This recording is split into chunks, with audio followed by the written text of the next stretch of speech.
सभी भाइयों को मेरी तरफ से प्यार भरा नमस्कार। और मैं लेके आया हूँ आपके सामने टॉप और महत्वपूर्ण एसएससी एमटीएस के जीके जीएस के क्वेश्चन है, जीके के, और जीएस भी आपको इसमें देखने को मिलेगा। मैं आपको 2023 का जो पेपर लाया हूँ, इसमें आपको कम से कम 25 में से 20 क्वेश्चन सही करके बताना है कि आज जो पहला पेपर आपके सामने आया है इसमें कि आप कितने क्वेश्चन सही कर सकते हो। तो चलो इसको स्टार्ट करते हैं मेरे सारे भाई। एक बार लाइक और शेयर करेंगे सारे स्टूडेंट, और कमेंट करेंगे लास्ट में कितने क्वेश्चन सही करते हैं। क्षुद्र ग्रह किन दो ग्रहों के बीच में, ये आपको बताना है। तो यहाँ से हमें पास ऑप्शन आता है मंगल और शुक्र, बृहस्पति और शनि, मंगल और बृहस्पति, और शनि और अरुण। तो मेरे भाई सभी बताएंगे। यहाँ से सारे स्टूडेंट इसका उत्तर देने की कोशिश करेंगे। पूरे 25 क्वेश्चन है और 10 मिनट में प्रैक्टिस सेट पूरा करवाऊंगा मैं। ऑप्शन नंबर सी आपका बिल्कुल सही है। रोजाना इसी टाइम पर आपको देखने को मिलती रहेगी ये क्लास। ठीक है, आगे बढ़ेंगे अगले क्वेश्चन की ओर। लाई हरोबा कहाँ का लोक नृत्य संबंधित है? लोक नृत्य संबंधित है, ये आपसे पूछा है। संबंध यानी किस चीज़ से अगर संबंध पूछा है तो वो आपको बताना है। दूसरा क्वेश्चन में आपको HW दूंगा, इसमें आप मेरे को कमेंट भी कर सकते हो, जिससे कि ऐसे क्वेश्चन में आपको दूं, हमें भी पता चले कि आपकी तैयारी कैसी चल रही है, कि आप बेहतर तैयारी हो या कहीं गलत रास्ते पे आप नहीं चल रहे हो। आगे चलो, फिर एक और क्वेश्चन। प्रथम दादा साहेब फाल्के पुरस्कार प्राप्त करने वाला है, वाली है, इनमें से आपको बताना है 4 ऑप्शन में से। यहाँ से आप किसकी ओर जाओगे? ये किस क्षेत्र में दिया जाता है मेरे भाई? फिल्म के क्षेत्र में दिया जाता है, ये आपको बताना है। आप कहोगे देविका रानी, किरण बेदी, रुदई राय, या फिर हेमा मालिनी। तो यहाँ से 2 ऑप्शन तो मैं काटूंगा। अब 2 में से आपको उत्तर देना है कि कौन सा होगा। देखो, अरुंधति राय तो होगा नहीं, हेमा मालिनी भी नहीं होगा, 2 मैंने काट दिए हैं। आप ऑप्शन नंबर 1 की ओर जाओगा कि देविका रानी। आगे बढ़ो एक और क्वेश्चन की ओर। प्रधान मध्याह्न रेखा किन स्थानों से होकर गुजरती है? ये आपको बताना है। Greenwich, Sydney, Greenland, Allahabad. तो कौन सी प्रधान मध्याह्न जो रेखा है वो होकर गुजरने वाला स्थान आपसे पूछा गया है। तो हम यहाँ से कौन सा उत्तर देंगे? देखो, क्वेश्चन ऐसे हैं, सारे पेपर में आने वाले हैं, क्योंकि बहुत सारे शिफ्टों में पेपर में होंगे तो पेपर में आएंगे क्वेश्चन, इसीलिए मैं बोलता हूँ इन पर आपको थोड़ा सा ध्यान देना है। तो ग्रीनविच ऑप्शन नंबर ए आप यहाँ पर बिल्कुल सही कहोगे। चलो मेरे भाई, अगले क्वेश्चन का उत्तर देंगे। हेली ध्रुव केतु का आवर्तन काल होता है। तो आवर्तन काल कितना होता है? कितने काल में, यानी समय काल से मेरे भाई यहाँ से समय से पूछ रहा है कि कितने वर्ष। आप कहोगे 66 वर्ष, 74 वर्ष, 86 वर्ष, 96 वर्ष। आखिर वर्ष आपके कितने हैं वो आपसे पूछा है। तो ऑप्शन नंबर बी कि 76 वर्ष होगा। आगे बढ़ो। देखो, वेदांतक अर्थव्यवस्था का लक्षण क्या है? लक्षण आपको बताना है। वेदांतक अर्थव्यवस्था है, उसका लक्षण क्या है? तो सारे भाई जल्दी से बताएंगे यहाँ से उत्तर क्या होगा। बताओ जरा से।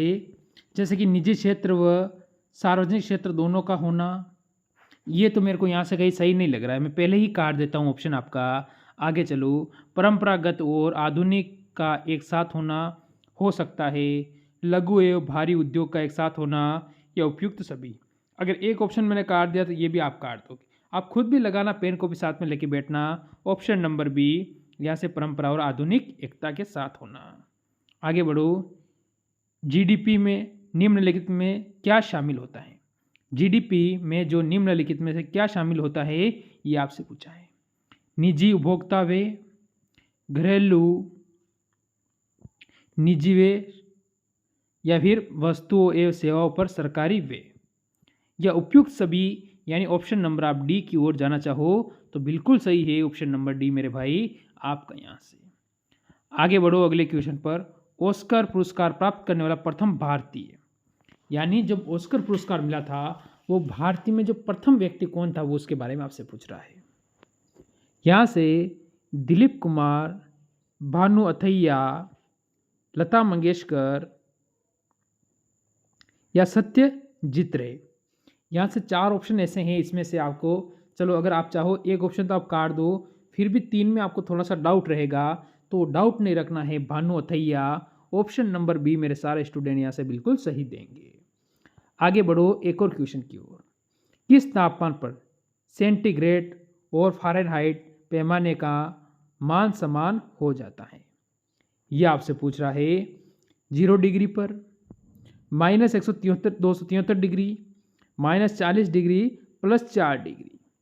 यानी से आपको बताना है कि मेरे भाई यहाँ से हमारा उत्तर क्या बन सकता है। क्या क्या सोचा है आपने? उत्तर जल्दी बताने की कोशिश करेंगे सारे स्टूडेंट यहाँ से, जो कि मेरे को भी लगे आप बिल्कुल सही बता रहे हो। तो आप ऑप्शन नंबर सी पर जाओगे, -40 डिग्री। आगे बढ़ो।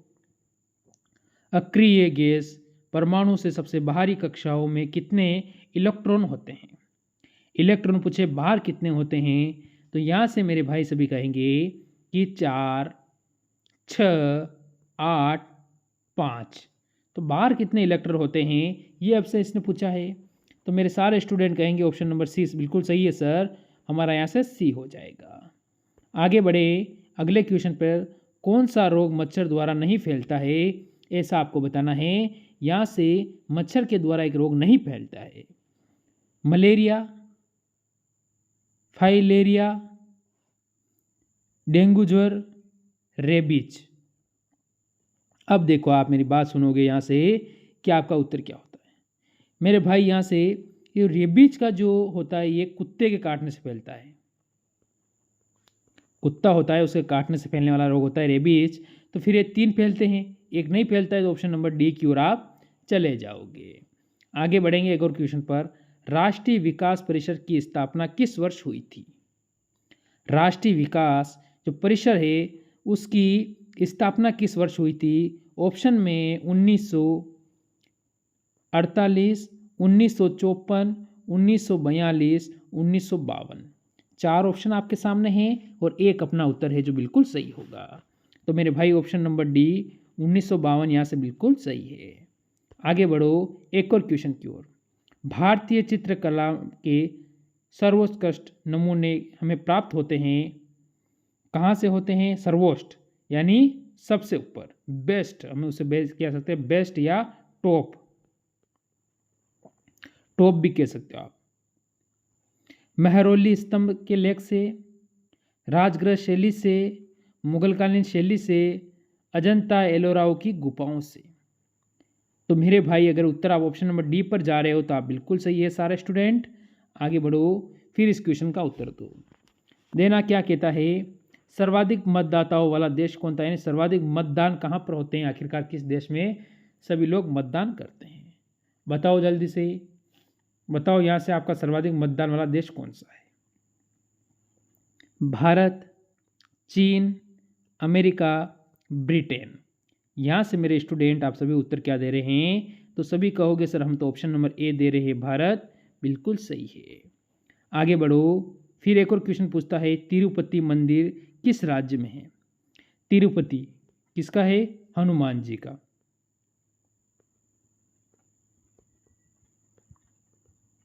बजरंगबली का मंदिर है, हनुमान जी का तिरुपति मंदिर तमिलनाडु, केरल, महाराष्ट्र, आंध्र प्रदेश। ये आपको बताना है तिरुपति मंदिर कहाँ पर है, भारत के किस राज्य में है, तो ऑप्शन नंबर डी में हो जाएगा। आगे बढ़ो एक और क्वेश्चन पर। देश प्रिय किसका उपनाम है? देश को जो प्रिय होता है वो किसका उपनाम है? 4 ऑप्शन आपके सामने हैं, उसमें से एक आपका होगा। अनुग्रह नारायण सिंह, ये दास तो साहब हो नहीं सकता, ये ऑप्शन तो आप वैसे ही काट दीजिए। आगे चलो, मोहन सेन गुप्ता हो सकता है, नेपोलियन ये भी नहीं हो सकता। 2 ऑप्शन तो नहीं हो सकते हैं, पर हाँ 2 में से आपका उत्तर ये बात है कि होगा एक। तो आप सभी कहोगे ऑप्शन नंबर सर सी हमारा एकदम सही है यहाँ पर। फिर आगे बढ़ो, चलो सारे स्टूडेंट अगले क्वेश्चन का उत्तर देंगे। जाटों ने किसके नेतृत्व में अंग्रेजों के विरुद्ध विद्रोह किया था? किसके नेतृत्व में यानी किसकी देखरेख में? यहाँ से रामकृष्ण, गोकुल, चुंडामन या फिर सूरजमल। आखिर किसके नेतृत्व में यानी किसके देख रेख में जाटों ने औरंगजेब के विरुद्ध क्या किया था? आक्रमण किया था। तो मेरे सारे भाई यहाँ से कह देंगे कि sir option number B Gokul, इनके नेतृत्व में विद्रोह किया था। आगे चलो, भारतीय नव जागरण के अग्रदूत थे। भारतीय नव जागरण के अग्रदूत थे स्वामी विवेकानंद, स्वामी दयानंद सरस्वती, दादा भाई नेहरू, राजा राम मोहन राय। चारों ऑप्शन बेस्ट ऑप्शन है, चारों ही टॉप ऑप्शन है, चारों ही अच्छे ऑप्शन है मेरे भाई। यहाँ से आपका उत्तर जो बनेगा वो बनेगा राजा Ram Mohan Roy, option number C. इनका सती प्रथा से भी संबंध है, वो मैंने आपको पूरा डिटेल दूंगा। पहला देखो, पहला स्वतंत्रता दिवस कब मनाया गया था? उस दिन लोगों ने मान लिया कि आज हम स्वतंत्र हो चुके हैं। जो भी वर्तमान हम मनाते हैं वो मनाते हैं 15 अगस्त को। 1947 को हम आज़ाद हुए थे, वो बनाते हैं ना। पर जो वर्तमान उससे प्रथम बार कब बनाया ये आपसे पूछ रहा है। तो प्रथम बार बनाया था 26/1/1930 को हमने मना लिया था स्वतंत्रता दिवस, 26 तारीख पहला महीना और 1930 को। आगे चलो, किस भारतीय नौसेना के जहाज को अपनी तरह की पहली अग्रम इंडोर शूटिंग रेंज यानी जिसे हम कहते हैं CISR का उद्घाटन किया गया था? उसका नाम बताओगे क्या है? क्या बता सकते हो आप मेरे भाई सभी कि उसका उत्तर क्या होगा? तो यहाँ से जो मित्र INS कर्ण की ओर जा रहा है वो बिल्कुल सही है, ऑप्शन नंबर सी। आगे बढ़ो, किस मंत्रालय ने स्वदेश दर्शन योजना 0.2 शुरू की थी? मंत्रालय का नाम क्या है? पर्यटक मंत्रालय, वित्त मंत्रालय, गृह मंत्रालय, संस्कृति मंत्रालय।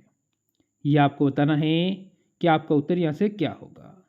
मेरे भाई मैं बता दूँ, अगर आपको आप ऑप्शन नंबर ए पर जा रहे हो तो बिल्कुल सही हो आप यहाँ पर।